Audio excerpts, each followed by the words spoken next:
جب جنگ ختم ہوئی تو 70 صحابہ شہید ہوئے، 69 کے جسم مل گئے، مگر حضور کے سگے چچا حضرت حمزہ کا جسم نہیں ملتا۔ 3 مرتبہ نبی پاک نے صحابہ کو بھیجا، تینوں مرتبہ کہا حضور امیر حمزہ نہیں ملتے۔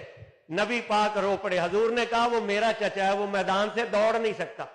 حضرت فاطمہ زہرا فرماتے ہیں پھر مجھے اور مولا علی کو لے کر حضور اس پہاڑی پر چڑھے جسے سب چھوڑ کر بھاگ گئے تھے۔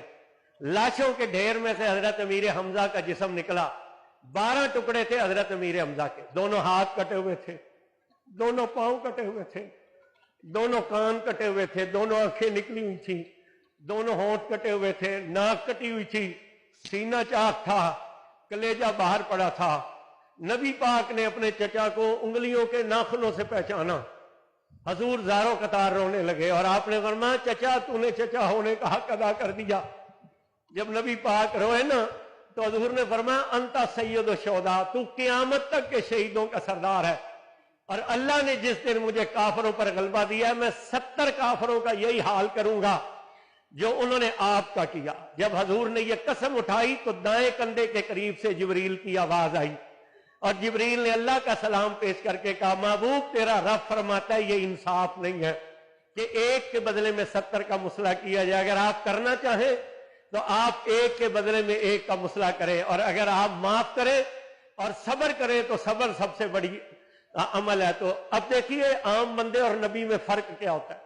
جب جبریل نے اللہ کا یہ پیغام سنایا اسی لمحے حضور نے فرمایا کہ میں صبر کروں گا اور صبر کرنے والا۔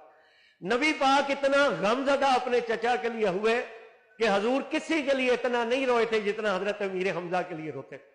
نبی پاک نے 65 صحابہ کو ایک جگہ دفن کیا۔ حضرت امیر حمزہ کو حضور نے ارادہ کیا کہ میں مدینے لے جاؤں۔ جب ان کے جسم اطہر کو اونٹ پر لادا گیا اور اونٹ مدینے کی طرف چلا تو یہ پہاڑ بھی ساتھ چلنا شروع ہو گیا۔ تو حضور نے اونٹ پہاڑ سے کہا رک جا، تو اونٹ پہاڑ رو پڑا۔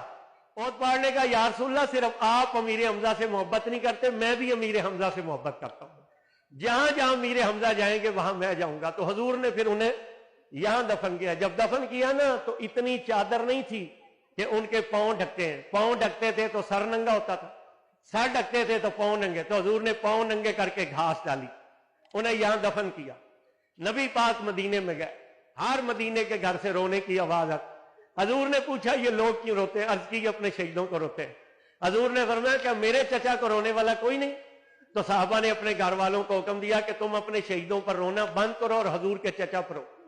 حضور کو اتنا صدمہ تھا کہ پھر 8 سال نبی پاک اس کے بعد ظاہری طور پر حیات رہے۔ نبی پاک ہر بدھ کو یہاں تشریف لاتے تھے۔ آخری سال حضور تشریف لائے اور آپ نے آ کر ان کا دوبارہ سے جنازہ پڑھا اور فرمایا کہ تم میرے پیش رہو اور میں تمہارا ضامن اور گواہ۔ جب حضرت شہید ہوئے نا امیر حمزہ تو اللہ نے ان کے حق میں پھر قرآن نازل کیا کہ یا ایتھا النفس المطمئنہ، اے اطمینان والی جان، ترجی الی ربک راضیۃ مرضیہ، اپنے رب کی طرف اس حال میں چل کہ اللہ تجھ سے راضی ہے تو اس سے راضی۔ فادخلی فی عبادی فادخلی جنتی، اس کے بندوں میں شامل ہو جا اور اس کی جنت میں داخل ہو جا۔ حضور نے فرمایا قیامت تک جو لوگ یہاں سلام کریں گے وہ ان کا جواب دے۔ حضرت سیدہ فاطمہ زہرا سلام اللہ ساری زندگی یہاں آتی تھی بدھ کے دن، پھر یہاں روتی اور نفل پڑھتی۔ ہم کتنے خوش نصیب لوگ ہیں جو رسول اللہ کے اس لاڈلے چچا کے قدموں میں حاضر ہیں کہ جو کل شہیدوں کے سردار ہے۔ اور جبریل نے کہا آپ کے چچا کا نام عرش پر لکھا ہوا ہے، اسد اللہ و اسد رسول۔ اللہ تعالیٰ ہماری حاضری قبول فرمائے، اور جو لوگ ہماری ویڈیو لائک شیئر کریں اللہ تعالیٰ ان کو بھی یہاں کی حاضری نصیب فرمائے، آمین۔